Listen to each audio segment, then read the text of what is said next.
Ryan Wallace, power slap athlete. Thank you for tuning in to the Marcus Deegan Show. The Marcus Deegan Show. What's the story, guys? Welcome to another episode of the pod. I'm your host, Marcus Deegan, shooting Monday morning from Sticky Paws Studio on a very chilly Las Vegas day. Thanks for tuning in. Whether you're listening on Spotify or watching on YouTube, we do appreciate your support and love. And it's a very loving day today. I'm feeling loving. Monday's always a good day for me because it's the beginning of a new week. It's a fresh day to start. You can start everything from scratch. You can get pumping. You can get moving. Today on the show, told you I'd be interviewing these guys. Okay, I told you I was going to be interviewing them. I'm late to the plate when it comes to the power slap, but now that I'm onto it, I'm obsessed. I'm addicted. I can't stop watching it. If you haven't watched it, you got to. Every Wednesday night, free and live on Rumble, you get to see what these guys do for a living. And I'll tell you what, this is no fucking joke. These boys here are what it comes down to, probably some of the badasses of the sporting world. To stand there and do what they do for a living, not only is it exciting, it's scary at the same time. I don't know how their mums watch it. I don't know how their wives even watch it. We're going to find out a little bit more about the inside of these boys, what they do, where they come from, where they want to go. You might have seen this guy on TV last week. I certainly watched it. He looks so young and innocent now when I'm looking at him in the screen here, but he's a pretty badass. You've seen him with that Joker tattoo. And with a name like Ryan Wallace, you can tell that he's a warrior. Would you welcome to the show, Joker Slap, Ryan Wallace. What's the story, brother? Hey, thank you for having me. New York City, that's where you're shooting from. What's the weather like there now, my guy? Actually, it's been really cold. Right today, it's nasty, rainy. Do you have you been to Las Vegas many times before? No, this was the first time for me actually even flying on a plane. So many firsts. Okay, hang on a second. Ryan, this is your first time in Las Vegas, and it's your first time flying on a plane. So explain what you were doing before all of this came into play, and then we'll get to that in a second. But you were born and raised in New York and just had a pretty regular life, I'm assuming. Let us know, bro. Yeah, so that's exactly what it was. I'm just a average person, nothing special. I didn't have money waiting for me or a job lined up for me or nothing like that. I didn't come from much. Started life very young. I had my first child at 16 years old. Wow. And my mindset was immediately I got a little one to support. So from that moment on, it was nothing but work. And then life can get caught up on you on that, and time can fly. And so I just got in a routine. You fast forward working, and now 4 kids later, 'cause being a dad's my favorite thing in the world. Yeah, I like what you said there. Just sorry to cut you off. I like what you said. At 16, your mindset changed and kicked in, and you went into like protector, provider role. That's pretty young to have that mindset, bro. Yeah, that, and what's even crazier is I was a troubled kid. So like I was kicked out of every school that it seemed like we'd go to because I was fighting or whatever.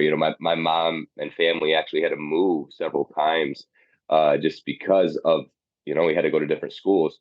And so to be able to find out that we're having a kid, and it immediately, like when I say something hit different, it really just hit different in my head and everything. And from that moment on, I wasn't in trouble anymore. I couldn't afford to, I had to be here for them.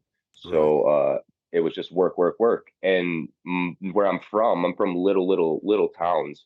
So there was never exposure to anything. Right. But I've always watched combat sports. Like I'm a huge UFC fan, big into NFL, like I'm a big sport guy. So when I seen this new sport arising and that it had exposure in a little town that I had, because there was 2 previous athletes that, also are with the organization, I knew, listen, the only time to do it is now. Once it gets crazy big, just like the UFC, it makes it even harder for guys like myself with no experience, no anything, to get onto something. So I immediately kicked it into overdrive, started busting my butt. Like the story's real, over 100 pounds and continuing.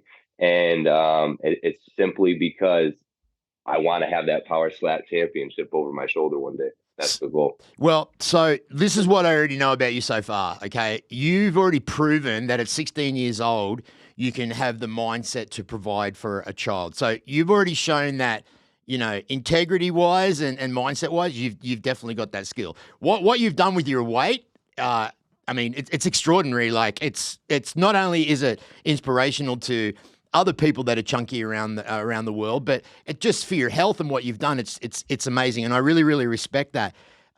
So, were you ever into any, like, you love sports? Did you ever play any sports? Were you ever a boxer? Were you ever in? Did you ever do mixed martial arts? How did you know that power slap was for you? Were you a badass? Have you got a solid chin? I mean, how did it even come to fruition for you?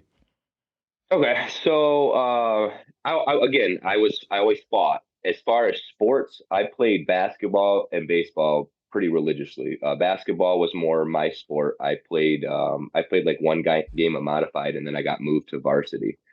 So basketball was my sport for sure. As for actual combat sports, no, I was Wow. never in wrestling. My 8-year-old son, he is a wrestling, like, that kid can wrestle. Yeah. So it definitely must have been somewhere in the family tree. Yeah. So might have just skipped me in the actual wrestling part. But I've always, as far as the badass part, I mean, I'm always the one in my family that they do call when there's something going on, Right. right? That Like was going to be my quest. That was going to be my I next question. yeah, like Yeah. there's always confrontation, Yeah. not always, but if there is, I'm always the one that someone's calling Yeah. to either de-escalate to or show up there. Now, again, growing up, getting wiser, I had to pick and choose my battles, like, Yeah. okay, is this trip worth it, or whatever it may be. Because again, I got four little ones. I mean, from 11, soon to be 12, all the way down to one. So Wow.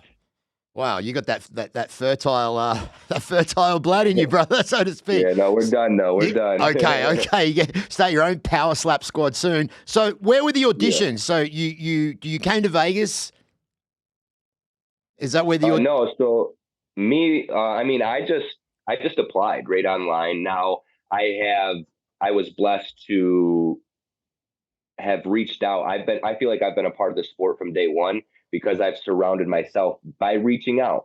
I mean, if you don't reach out and Yeah. actually take risks, then no risk, no reward. So I actually reached out to several power slap athletes, whether it be King of Kings Ryan Phillips, KO Chris, Dwayne obviously is a huge part, but several of them, they reach back. They've shared stories. They've helped me. They've seen my hard work. They're like, you know what, they've seen what they're like, this kid's got it. It's not like I'm just gonna spit to him and he's just gonna go and do nothing with it. Yeah. They know that whatever they share with me or whatever, I'm gonna use it to get better. And I'm very, very thankful for all of them and every avenue of that.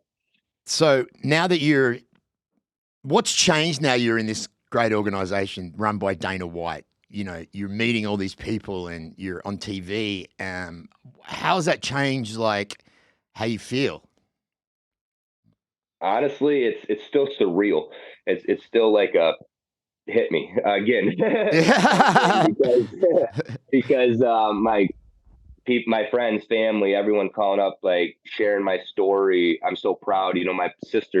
My brother sharing it, saying, proud of me. My mom sharing it, all that stuff. Again, no one from my area or myself, come from TV or anything like that. We watched it, but we never got to put ourselves there. So to be able to be there, and then the following that I'm getting has been outrageous. I've been getting messages. First of all, I didn't know that my story could touch so many people. Yeah. So that's been the biggest thing, and I'm so grateful and appreciative of it.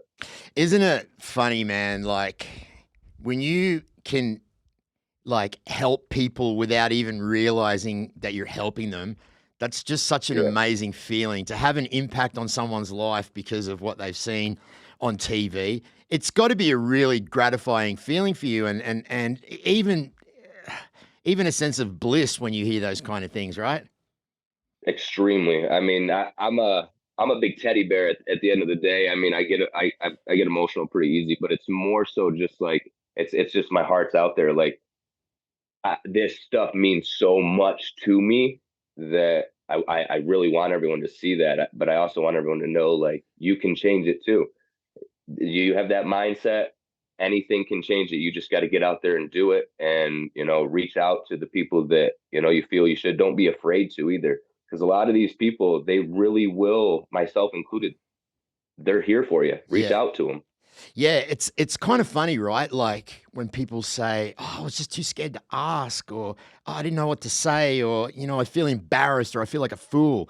The thing is that you never know unless you ask, and unless you ask, you might be surprised at the answer you get.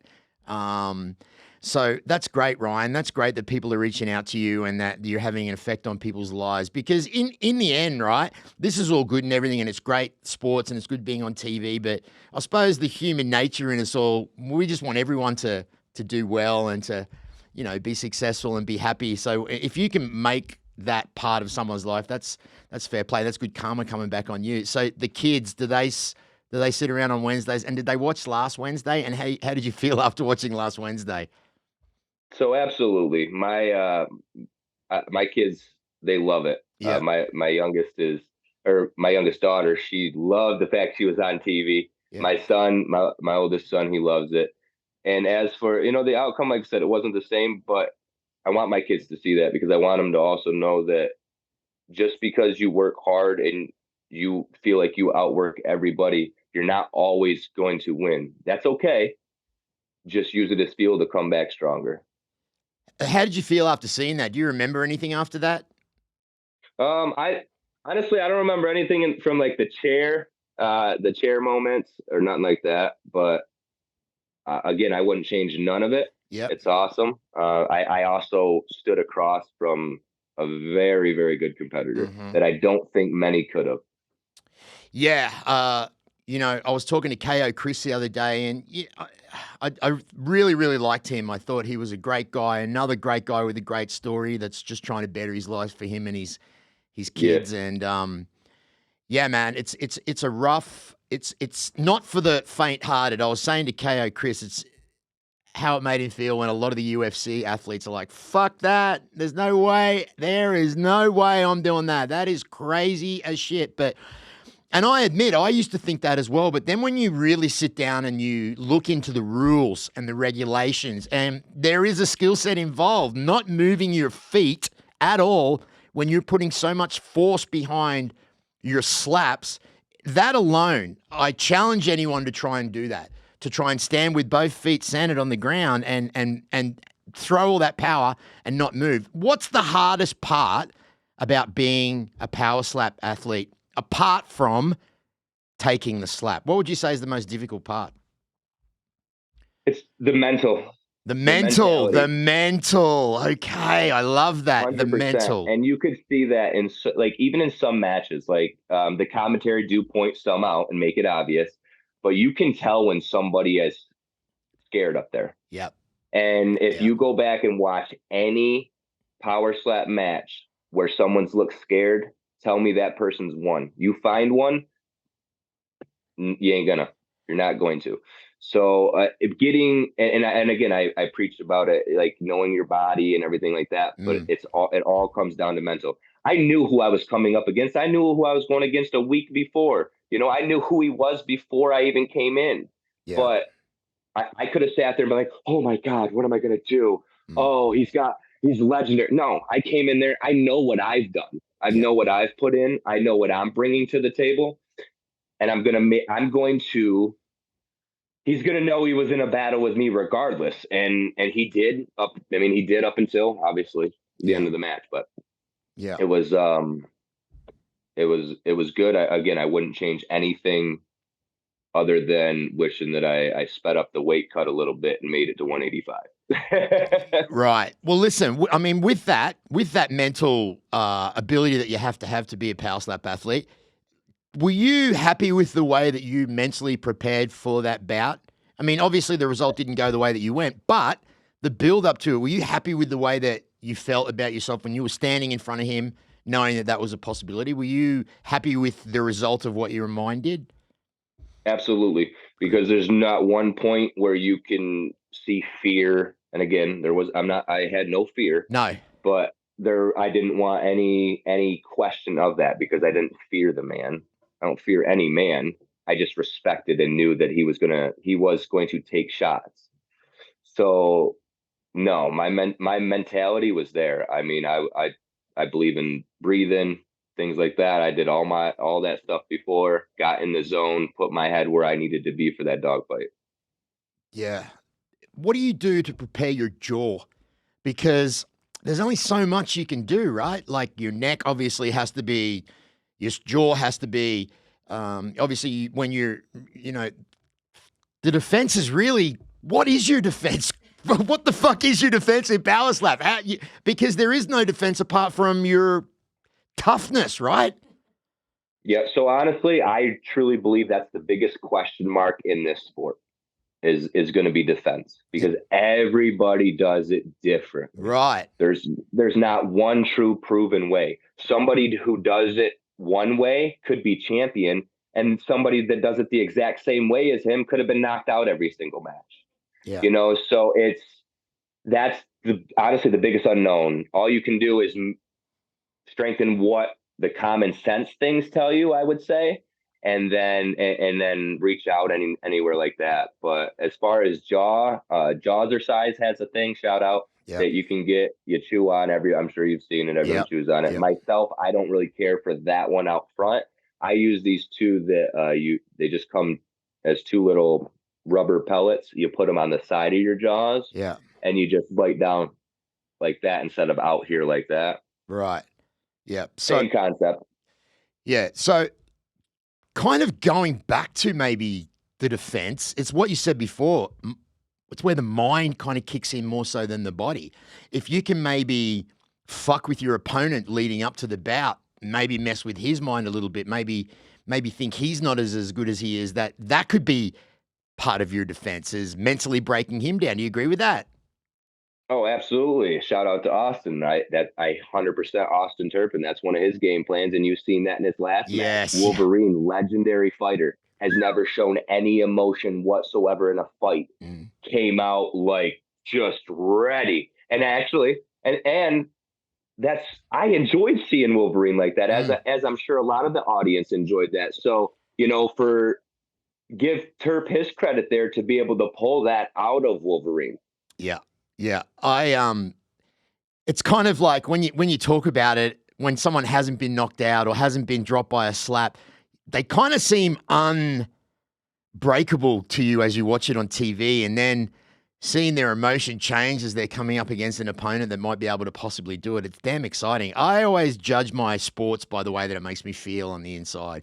I've never been really huge into football or basketball, but combat sports has always given me an internal feeling like when I'm watching it, I feel sweaty palms. I feel butterflies in my stomach or my mouth is dry. So I get a physical feeling. Nothing has done that for a long, long time. And then Power Slap came along. And I found that Power Slap heightens the intensity of your freaking anxiety when you're watching it. Now, anyone that watches combat sports and watches your favorite fighter, you know the anxiety you get when you're watching them fight, right? This is how I feel when I'm watching Power Slap. Now, not saying it's bad anxiety, but it is a feeling of, holy shit, you can kind of put yourself in a predicament of being in the position that you guys are in. Now, for people that, just picture that. Just imagine standing there looking at someone that is going to try and slap you as hard as they can. And at the same time, you cannot move. You cannot flinch. Are you allowed to close your eyes? Yeah. You are allowed to close your eyes. Yeah, I would highly advise against it if you can avoid it. But okay, why? Why would you avoid against it, Ryan? I believe that I did, again, upon research, I believe it is actually it's proven that having your eyes closed raises your chance of being knocked out. Really? Mm-hmm. Maybe because your eyes aren't focused or something. That's quite interesting to know. Now, what hurts more? Using your hand to slap or getting slapped? Or do they even hurt it? Did they hurt at all? So my hand, I've never felt anything wrong with my hand on any slaps. Any slap that I've done, nothing. Yeah. Now, getting my first slap, I'd say I felt it, but you really don't because your adrenaline is. It's basically you feel like you got hit in the head with a baseball bat, like someone was hitting a home run. And if you're still there, you ain't feeling nothing because your adrenaline's running. So it's like an instant boom. And Yeah. then you're either still there, okay, let's rock with it, or you're waking up talking to the doctors. That's got to be a strange feeling, my guy. That's got to be weird to be standing there 1 minute and the next minute you're backstage talking to the doctor. That's got to be a bizarre feeling. For me, it was just because I was so there after the first hit. Right. Like the first hit, my Mm, biggest thing was the change in the hits. Like you could literally get hit once and it'd be fine, and then the next one because that first one, like I said, I was there. yeah. My ear wasn't even ringing, and I expected that was the thing that I expected to feel the first was the ear ring because that's what everyone was saying. Word of mouth, obviously going around. Like Yeah. expect that your ear to ring. So when I didn't get that, I was like, okay, well, I'm real good then. And that's when I even like shoot Coach Chris off because he Yeah. came right up like trying to make sure if I was like, no, I'm good. I'm good, Mm, guys. You're making it look worse than it is. I promise. Like this is not. yeah. That's what it was. And then and to be able to have such a different, Outcome after the second one. Yeah. yeah, after that Yeah. one. So what about explain to us the Joker tattoo. Ryan, explain where that comes from. And yeah, that one right there, because it's badass. We love it. And it's obviously part of who you are. So explain that. Yeah. Yeah. So the Joker thing, it was me and the wife. We were just going up names that had a flow. I had to come up with a name. So I was like, well, that one kind of flows great. And then I said, there's different ways that I can use that because I do truly believe that if you do something, do it full force. Yeah. Like if you're gonna do it, dress the part, all of it. So I was like, we could definitely use the Joker theme from a lot of it from my everyday life. I'm that comedian. I'm the Yeah. class clown. Was the class clown in school.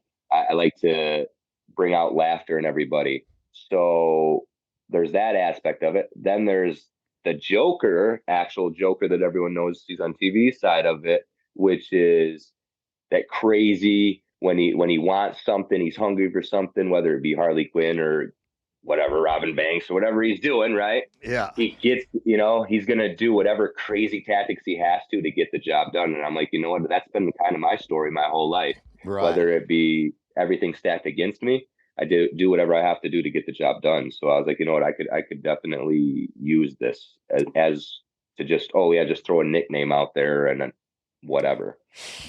When I was in rehab, they teach you people, places, and things.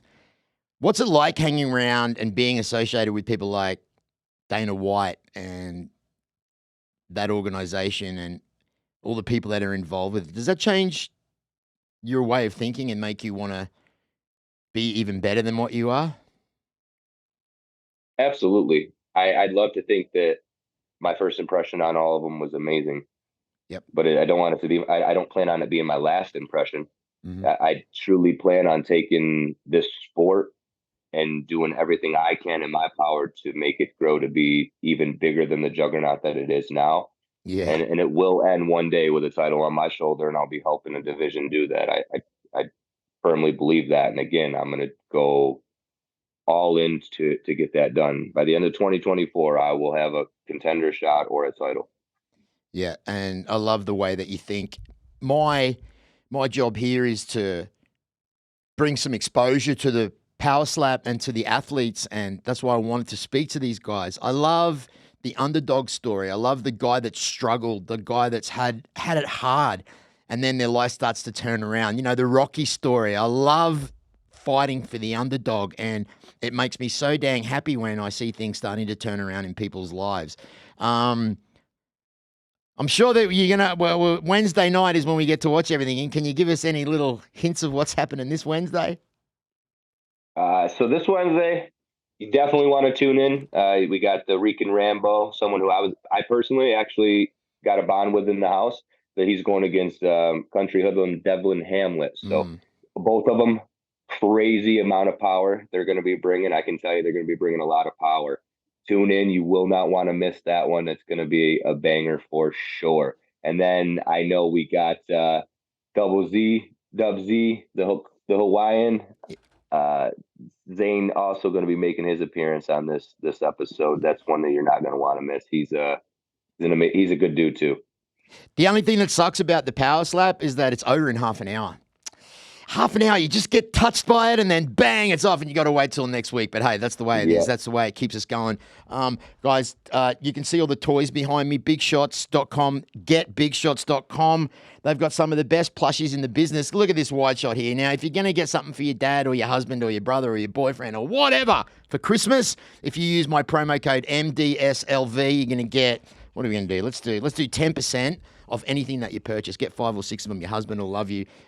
Today's episode, rizpharma.com, rizpharma.com, your online pharmacy for all your male wellness and female wellness needs. Ryan, can you, what's your message to people out there, my guy? What is your message to the world that's going to be listening to this, and then to the thousands that are going to be watching this episode on YouTube? What's your message, brother? My message is, whatever you got going on in your life, guys, good, bad. I know a lot of people out there could think that it can't get any worse. Keep your head up, stay positive, and fight for your dreams, guys. I promise in today's world, there's so many ways to your dreams. Reach out to people, get in touch with them. There's so many people out there willing to help, myself included. As for the Joker side of it, guys, tune in. Stay tuned in. This isn't the last of me that you're going to see. I plan on taking over and you're going to see the cleanest striker in Power Slap continuing to do what he's going to do. Ryan, that's badass, bro. Hey, listen, mate, I'm a fan. I really am, brother. I love watching you. I love listening to you. I think you've got a great story. And, man, I can't wait to see what happens for you in your journey, because you seem like a really good dude, brother, and we love watching you. And I love you, and thank you for coming on the podcast. And when you're in Vegas, maybe you can come down here and we can do this in the studio. I absolutely would be honored to do that. Let's make that happen for sure. Thank you so much, guys, for having me. It means more than you know. Ryan Wallace from Power Slap, thank you very much, guys. I appreciate it. We'll talk to you soon. Oh, yeah, the Joker, baby! Let's go. Let's go. Power Slap. Guys, great news. Love you, Ryan. Thank you, brother. Yeah, have a good one, boys. Thank you. Oh, yeah.